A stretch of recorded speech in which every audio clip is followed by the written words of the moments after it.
हो जाएगा। जब कभी अपनी निर्णय लेने की शक्ति दूसरों के परामर्श के आगे हथियार डाल देगी, तब तब वही होगा जो आज हो रहा है। मंथरा के मन में बसी घृणा और उसके कारण कैकेयी को उसे भटकाने की नीति अपना रंग दिखा रही है। कैकेयी जिसे पुत्रमोह समझ रही है, वो पुत्रमोह नहीं, एक ऐसी कुटिल भावना है जो राजभवन की नींव हिला सकती है। होनी का ये अनहोना खेल देखकर मेरा मन शोक सागर में डूबा जा रहा है। दशरथ को तो यह भी ज्ञात नहीं कि वे कोप भवन की ओर नहीं, अपने मृत्यु की ओर पग बढ़ा रहे हैं।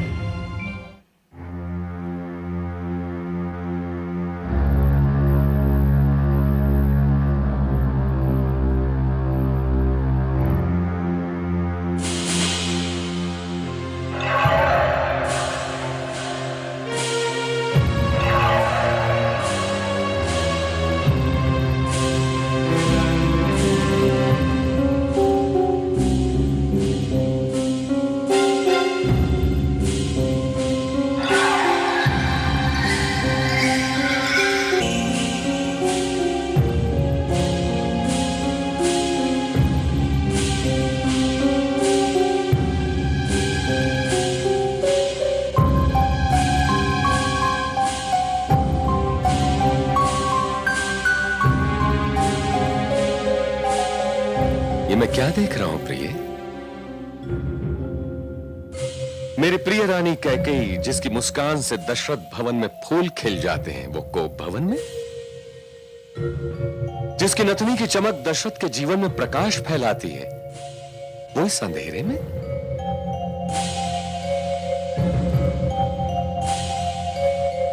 क्या हुआ प्रिय? मत स्पर्श कीजिए मुझे। स्पर्श न करूं? क्या हुआ? आप तो मेरी सबसे प्रिय महारानी हैं और आप जानती हैं कि मैं आपसे कितना प्रेम करता हूं। बंद कीजिए अपने प्रेम का ये ढोंग। मुझे और छलने की चेष्टा मत कीजिए महाराज। ये आपको क्या हो गया है? आप मुझसे इतनी रुष्ट क्यों हैं? आप नहीं जानते? जानता तो मैं आपसे पूछता क्यों? क्या भूल हो गई है हमसे? भूल? भूल तो छोटी होती है महाराज। अपराध कहिए। अपराध? चलिए यूं ही सही। क्या अपराध हो गया है हमसे? अपनी जीवन संगनी से जीवन के भेद छुपाना अपराध नहीं तो और क्या है? क्या छिपाया मैंने आपसे? अयोध्या के शूद्र नागरिक तक को ज्ञात है कि राम युवराज बनने वाला है, किंतु आपकी इस महारानी को किसी ने यह बताने का कष्ट नहीं किया। आपने भी? ओह, तो ये कारण है आपके रुष्ट होने का? मुझसे हर बात छुपाई गई, चुराई गई। मैं पूछने गई तो आपने और महारानी कौशल्या ने अचानक चुप्पी साध ली। आपका क्रोध उचित और रूठना स्वाभाविक है, किंतु क्या आप ये नहीं पूछेंगे कि हमने आपसे ये बात क्यों छिपाई? जब आपने मुझे ये बात नहीं बताई तो मैं आपसे क्यों पूछूं? सुनिए देवी, आप मुझ पर तनिक भी संदेह न करें। मैं जानता हूं कि आप पुत्र राम से कितना स्नेह करती हैं। मैंने सोचा कि मैं आपको ये शुभ समाचार अचानक सुनाकर चौंका दूंगा, आप खेल उठेंगी। इसलिए तो मैंने कौशल्या से भी आपको ये समाचार देने के लिए मना कर दिया था। प्रिय, मैं आपके उस प्रेम की सौगंध खाकर कहता हूं जिसके बिना मैं एक सांस लेने की कल्पना भी नहीं कर सकता कि मेरा और कोई अभिप्राय नहीं था।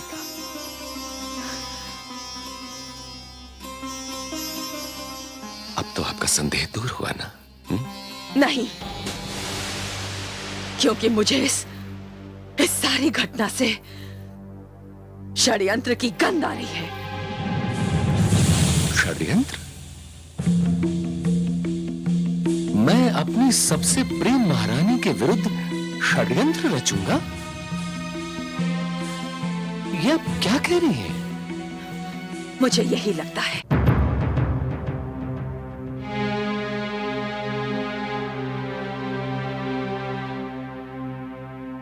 यदि अभी भी आपका क्रोध शांत नहीं हुआ है प्रिय, तो मैं अपना अपराध स्वीकार करता हूं। यदि आप मुझे कोई दंड देना चाहें, तो मैं नतमस्तक हूं। मैं आपको कोई दंड नहीं देना चाहती। मैं तो आपसे कुछ लेना चाहती हूं। तो फिर देर काहे की? आज्ञा कीजिए, क्या चाहती हैं आप? आपको स्मरण है, युद्ध भूमि में मैंने आपके प्राणों की रक्षा की थी और आपने मुझे वचन दिया था कि मैं जब भी चाहूं, जिस दिन भी चाहूं, आपसे 2 वर मांग सकती हूं। भूल तो नहीं गए? मैं रघुवंशी हूं प्रिय, रघुवंशी।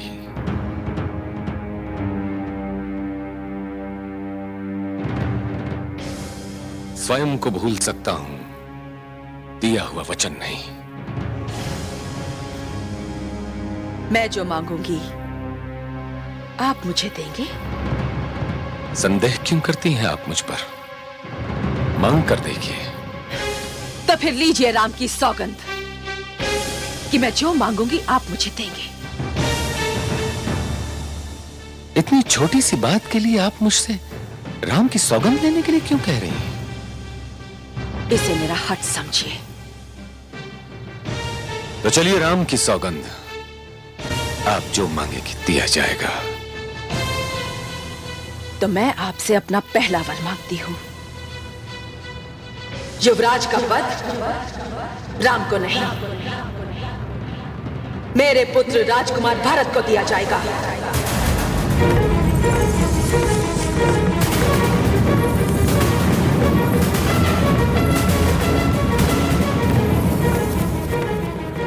क्या? युवराज भरत ही होगा।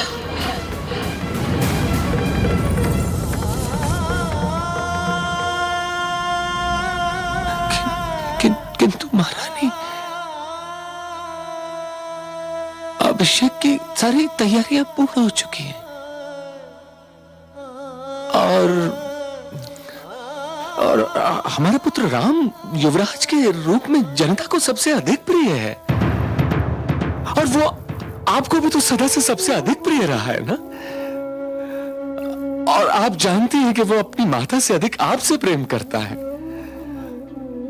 जब उसे अपनी छोटी प्रिय माता के ऐसे विचार ज्ञात होंगे तो उसके मन पर क्या बीतेगी? आप मेरे लिए नहीं, राम के लिए नहीं, तो कम से कम अपने स्नेह के लिए तो सोचिए। क्या आप क्या कह रही हैं, क्या कर रही हैं? सब सोच लिया है मैंने, सब सोच चुकी हूं मैं। युवराज भरत ही होगा। मुझसे जीवन की सबसे बड़ी भूल ये हुई है कि मैंने कभी ये अनुमान लगाने की चेष्टा ही नहीं की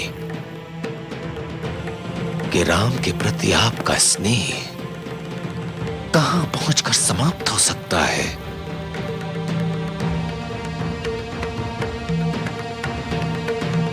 मुझे आज ज्ञात हुआ कि आप तो राम से प्रेम करते ही नहीं हैं।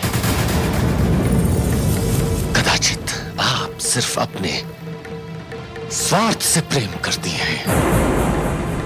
आप अपने अतिरिक्त और किसी से प्रेम करने की क्षमता ही नहीं रखती। मुझे भावुकता के वेग में बहाने की चेष्टा ना करें अवधेश। मैं तो केवल इतना जानती हूं कि मैंने आपसे अभी अपना पहला वर ही मांगा है। जो मुझे अभी तक नहीं मिला। दूसरा वर तो आपने सुना ही नहीं। सुनिए, अपने दूसरे वर में मैं राम के लिए 14 वर्ष का वनवास मांगती हूं।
महाराज तो कह गए थे कि वो शीघ्र लौट आएंगे।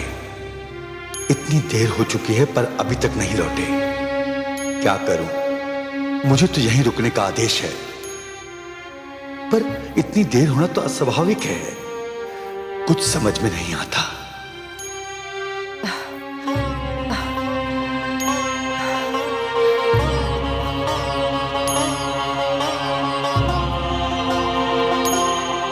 महामंत्री सुमंत, आपको छोटी रानी ने कोप भवन में बुलाया है। मुझे? परंतु महाराज कहाँ हैं? वे भी छोटी रानी के पास हैं।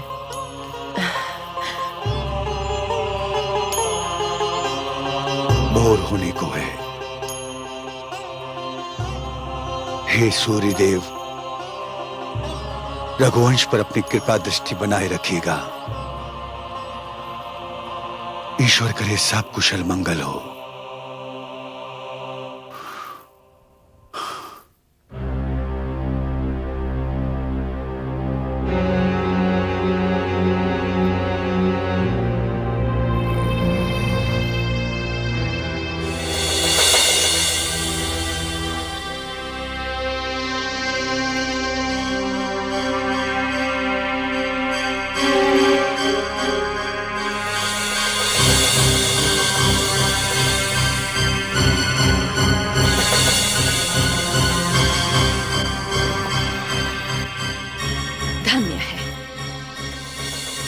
निद्रा तो टूटी। उठिए रघुकुल भूषण। इससे पहले कि आपके महामंत्री यहां पहुंच जाए, ये निर्णय कर लीजिए कि मेरा पुत्र भरत युवराज होगा और उसके अभिषेक से पूर्व राम 14 वर्षों के वनवास को सिधारेंगे, या फिर ये कि आप अपने वचन से विमुख हो चुके हैं। दया करो कैकेयी।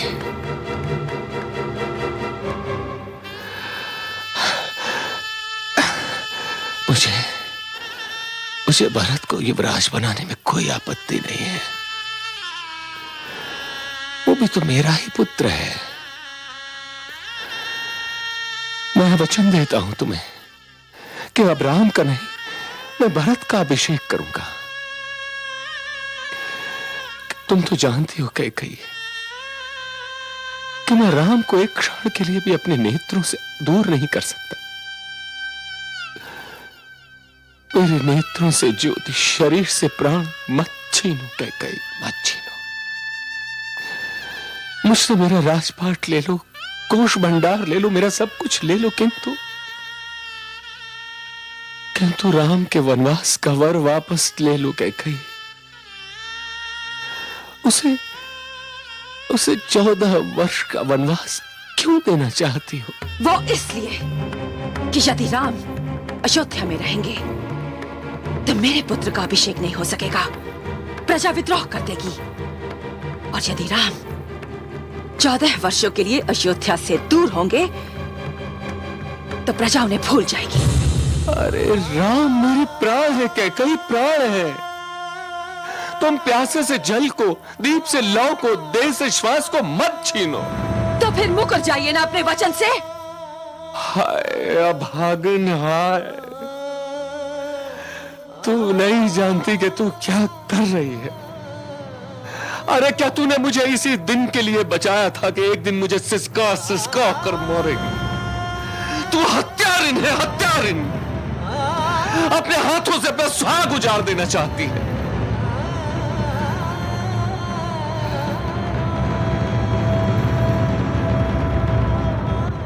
हे दशरथ, जिस प्रकार तुमने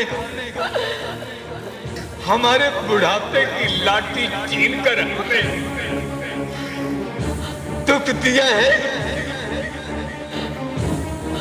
जाओ उसी प्रकार एक दिन तुम भी अपने पुत्र वियोग में तड़पो, पुत्र वियोग में तड़पोगे। अब समझा, तू मेरे जीवन में उस अंधे ऋषि का शाप बनकर आई थी। मैं भूल ही गया था कि एक ना एक दिन मुझे ये शाप भोगना ही होगा।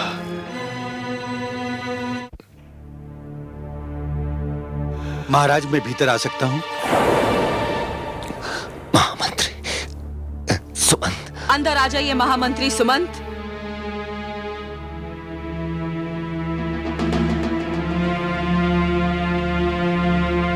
प्रणाम महारानी।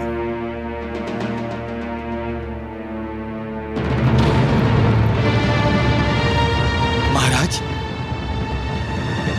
महाराज, महाराज, महाराज, क्या हुआ आपको? क्या हुआ महाराज? महामंत्री। ये क्या बताएंगे? सुमंत, मुझसे सुनिए। मैंने इनको इनका वचन स्मरण कराकर इनसे 2 वर मांगे हैं। मेरे पुत्र भरत के लिए युवराज का पद और इनके पुत्र राम के लिए 14 वर्ष का वनवास।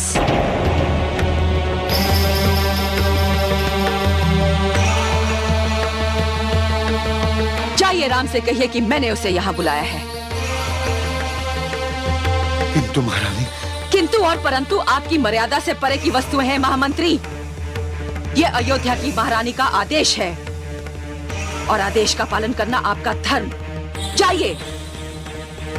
जी हाँ महारानी, सत्य कहा आपने, सत्य कहा। सुमंत, मां, मेरी बात सुनो सुमंत, मेरी बात सुनो।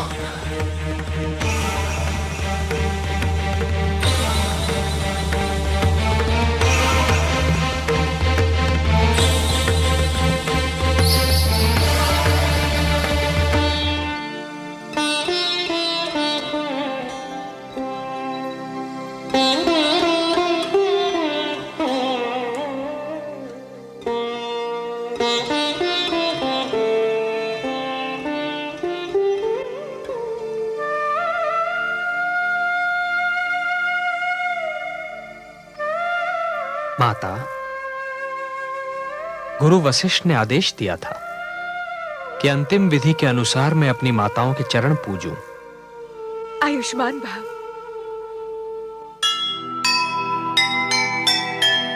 इधर राम जी कर रहे माता को प्रणाम,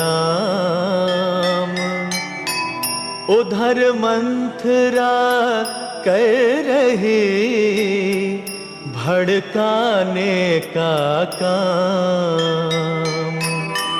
कथा खड़ी है मोड़ पर, क्या जाने क्या होनी के इस खेल को समझ न पाए को, समझ न पाए